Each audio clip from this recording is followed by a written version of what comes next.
Hey everybody, what is going on? Hexlex here. I got another Master Duel video for you. Coming at you with some Ryzeal gameplay.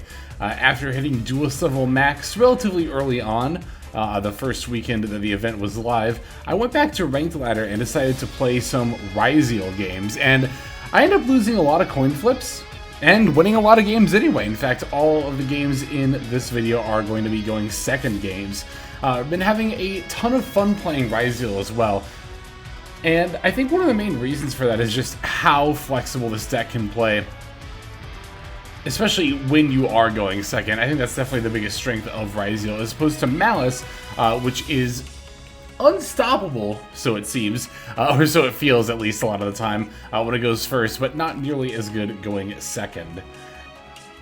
It's a pretty classic trade-off, you know, between Ryzeal and Maliss. If you're playing Ryzeal, you're trading the explosiveness of your combos for flexibility, and I tend to prefer decks that play that way, because while a deck like Maliss can absolutely go off, you know, even through a couple of negates, I really like decks that can play in any number of game states, not just, you know, being under negates, like Fuelos, for example. Although here, after I 7th Tachyon, my opponent's going to have a second Fuelos, so I'm not going to be normal summoning Ice Ryzeal. They only have one card in hand, so I'll just pass right back over to them. But if your opponent only hits you with one Fuelos, it's really easy to just go normal summon Ice Ryzeal, grab Star, go into Detonator. There you have multiple pops and a monster negate set up while only giving them 2 draws in the process. As opposed to Maliss, which really doesn't have any plays that it can make that safely under Fuelos. I mean, if they have enough extenders in hand, maybe they can go straight to Hard Scripter, but that's pretty much about it. Yeah, sure enough, my opponent didn't really top deck much of anything. They're going to try to hit me with a Perulia on the follow-up turn, and I'm just going to keep playing it slow, mostly because I also know it's a Ryzeal mirror match. I know that even if they do, you know, top deck a starter, I have the Cross and the Detonator, and it's not super likely that they're going to be able to, like, OTK me, but, you know, through those as well. Alright, passing back over to them after smacking with the Detonator. They're going to draw for turn. Going for a 7th Tachyon, revealing number 104 in order to grab X Ryzeal. So it looks like they do have some amount of plays here. X, of course, going to dump the Aggregator, negating the Ryzeal Cross. But I am going to use my Detonator to pop their X. That way, it's less likely that they're going to be able to stick a rank 4. The Aggregator does negate my Cross, but at the very least, we're keeping bodies off their board. Sword Ryzeal comes down. Once again, I'm going to detach the Detonator to pop. Again, just making sure they don't have 2 level 4 monsters in play to be able to go into their own Detonator. Because once they stick a Detonator, it's going to be a lot more awkward for me. But if I can just keep them off of that, then we might actually be good here. Alright, gonna pop this Ice Ryzeal. That is the last material on my Detonator, but let's see what they end up dropping here. It's gonna be a Node Ryzeal. Node Ryzeal sending the Lancia in order to revive their own Detonator, which comes out in defense mode. I was a little surprised that they revived it in defense and then conceded. I'm gonna assume that was a misclick, but even if it hadn't been, I still had follow-up with the X, and I had Cross up, and they did not have Cross, so. Alright, here's a going second game against Tearlaments, which is also utilizing the Gem Knight engine. So when they went first and I saw Dispersion, I pretty much knew it was Tearlaments because a pure Gem Knight build would always want to go second. It's a pure going second deck. So after I ashed the Gem Knight Dispersion, sure enough, it's the Scream followed up with the Shira. I'm throwing out Fuelos first just to see if they have an Ash Blossom or Callby or something. They don't, so I'm going to chain with the Max C as well. Really hoping to draw a starter here to accompany my Star Ryzeal. Shiren comes down, pitching Lancia, milling Rudora among other cards. I'm going to draw an Imperm here. And they're going to mill a Rhino Heart, choose not to summon, or maybe they don't have a tier card in hand before passing. Sure enough, it ends up being Max C, which they're going to hit me with, although I top deck a triple tack. Which I am playing 3 copies in this build. I've really been liking 3 triple tack in this deck. It's very, very flexible, lets you play even better through hand traps on your turn 1, or if you're going second, it's a pretty solid board breaker as well. Gonna call by the Shiren that got milled off of Scream on my normal summon, triple tack to take their Shiren. I'm fine giving them 1 draw to go into a Detonator here, but they're actually gonna concede before I even do that, which is also perfectly fine with me. Good stuff. Alright, this next game is going to be against Sword Soul, and the end board here is actually a lot scarier than I expected a Sword Soul end board to be. They're going to lead with normal summon Moye. Naturally, we're going to want to chain the Maxi as they reveal the Iris Sword Soul. But they have an Ash Blossom, so we're not getting off that easily. And yeah, it's definitely going to be a little bit scarier, as mentioned, than the typical Sword Soul end board here. They're going to go Moye, reveal Iris Sword Soul, summon the token, Synchro Summon into the Chi Xiao, which of course will activate in order to search here. And then Moye to draw. It's been a minute since I've played against Sword Soul. Alright, let's see if they end up searching. It's going to be, of course, the Longyan, which is going to activate here, discarding the Iris Sword Soul in order to special summon. But they're going to summon a Druid Swarm here, rather than going straight for a Synchro monster. They're actually syncing with the Druid Swarm in order to make the Bestial Dissipator. Now, Dissipator F gets to revive the banished Iris Sword Soul, which is actually going to link with the Longyan in order to make Predaplant Vert Anaconda. Now from here, Vert Anaconda is going to send Red Eyes Fusion, sure enough summoning out the Dragoon here. So, a little bit scarier than a typical Sword Soul inboard, the Dragoon rather than the Baron, which is untargetable and undestructible. The Dissipator, I don't think actually represents a negate, because I don't think there's a banished card right now, but it's still definitely worth keeping in mind. Gonna lead with Bonfire here, opponent's gonna throw out the Droll and Lockbird. Gonna have to use the Call By on it. Although, actually, I probably should have used Crossout, because I am playing one Droll and Lockbird for that. Well, I was thinking the face down might be Imperm, and I wanted to save Crossout for that, was my mentality here. But this does make the Bestial Dissipator alive, which is worth noting. Gonna lead with the X, even though I have the Ice in hand, that way I can use Aggregator to force the Chi Xiao here.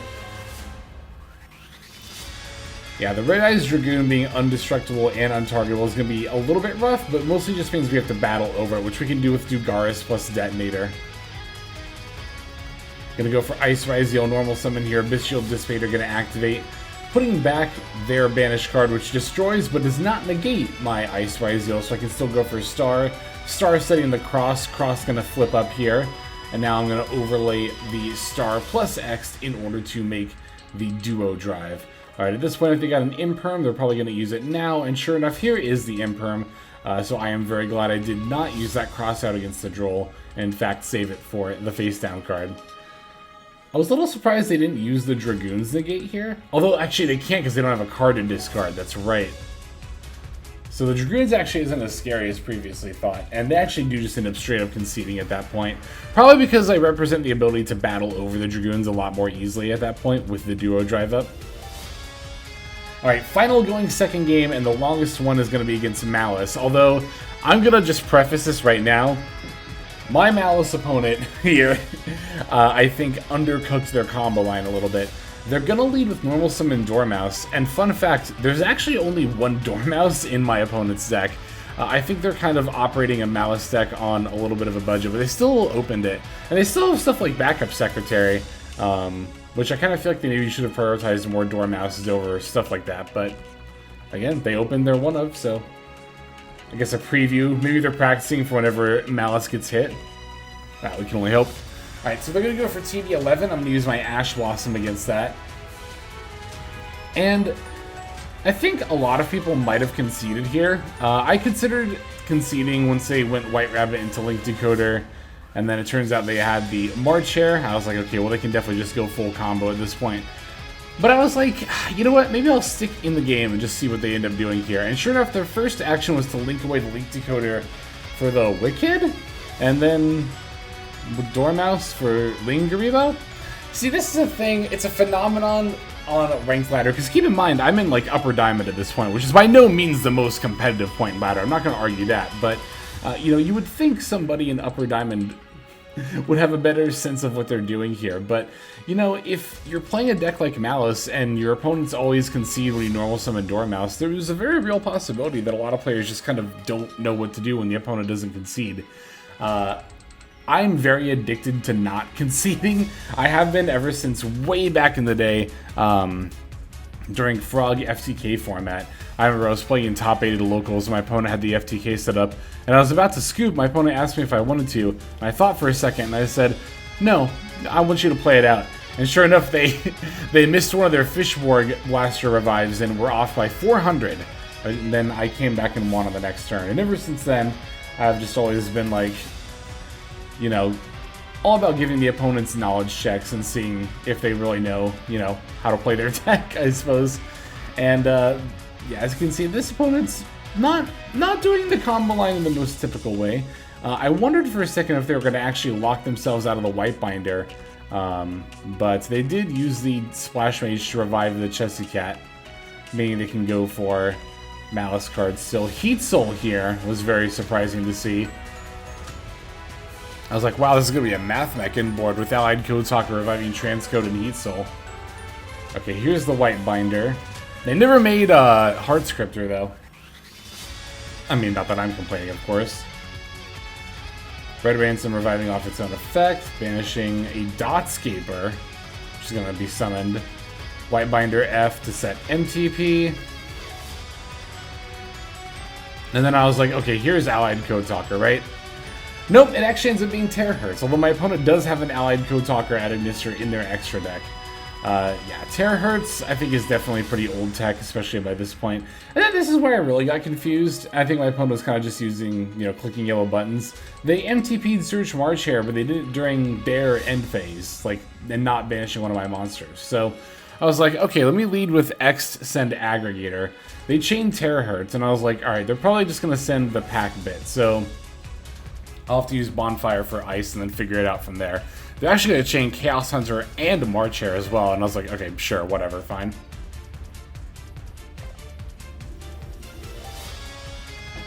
They actually They sent, it was a little difficult to see, but it was EMP Meow Mine, which only triggers when a Link 2 is sent from the field to the graveyard, and I was like, why? Looking at my opponent's deck afterward, they're on a Microcoder Signet Conflict package as well, so I don't understand why they just didn't use Terahertz to send Microcoder during their turn and then D-Save Worm on my turn, as opposed to D-Save Worm on their turn and then, for some reason, EMP Meow Mine on my turn.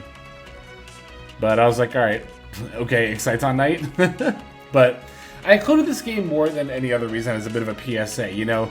It's really tempting to hit concede when your opponent goes normal summon Dormouse, but I would say give them a second. Give them at least a second to see if they know what they're doing. And a lot of the time, who knows, you might end up in a situation like this. With the board clear, I go normal summon Ice, and they're just going to immediately concede at that point. Alright, there we have it. There's our gameplay. Now I'm going to show off the deck list here. And as you can see, it's fairly standard.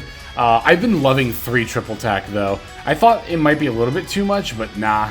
I don't mind having this card in literally every single opening hand, even if you occasionally draw 2 copies, which is not ideal. I think it's still worth it just to have it all the time.